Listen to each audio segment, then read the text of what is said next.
ஜனவரி 24 தை மாதத்தில் வரும் முதல் வளர்பிறை சஷ்டி நாள் முருக பக்தர்களுக்கு மிகுந்த புனிதமும் சக்தியும் நிறைந்த நாளாக கருதப்படுகிறது. இந்த நாள் துன்பங்களை நீக்கி தைரியமும் வெற்றியும் அருளும் முருகனின் அருள் முழுமையாக பெற ஏற்ற நாளாகும். தை மாத சஷ்டி புதிய தொடக்கங்களுக்கும் வாழ்க்கையில் முன்னேற்றத்திற்கும் மிக சிறப்பானதாக சொல்லப்படுகிறது. இந்த நாளில் முருகப்பெருமானுக்கு மிகவும் உகந்தவை செவ்வரளி, கடம்பப்பூ மற்றும் வெள்ளை பூக்கள். தீபாராதனைக்கு நெய் விளக்கு அல்லது நல்லெண்ணெய் விளக்கு ஏற்றுவது சிறப்பு. நைவேத்தியமாக தேன், பால், பஞ்சாமிர்தம், வெல்லம் கலந்த திணை மாவு அல்லது சர்க்கரை பொங்கல் வைத்து வழிபடலாம். உங்கள் வயிற்றில் முருகன் வேல் இருந்தால் அந்த நாளில் வேலை சுத்தமாக வைத்து பூஜை செய்வது மிகவும் உகந்ததாகும்.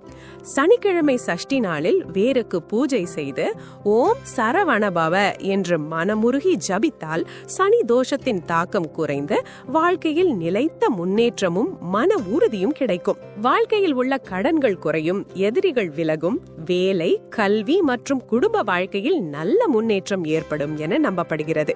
குறிப்பாக மனக்குழப்பம், பயம் மற்றும் தைரிய குறைவு உள்ளவர்கள் இந்த சஷ்டி நாளில் முருகனை வேண்டிக் கொண்டால் விரைவில் நல்ல மாற்றங்களை உணரலாம்.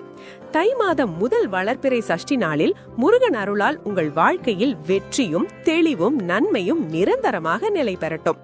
ஓம் சரவணபவ என்ற மந்திரத்தை 108 முறை அல்லது குறைந்தது 27 முறை மனமுருகி நீங்கள் சொல்லுவீர்களா?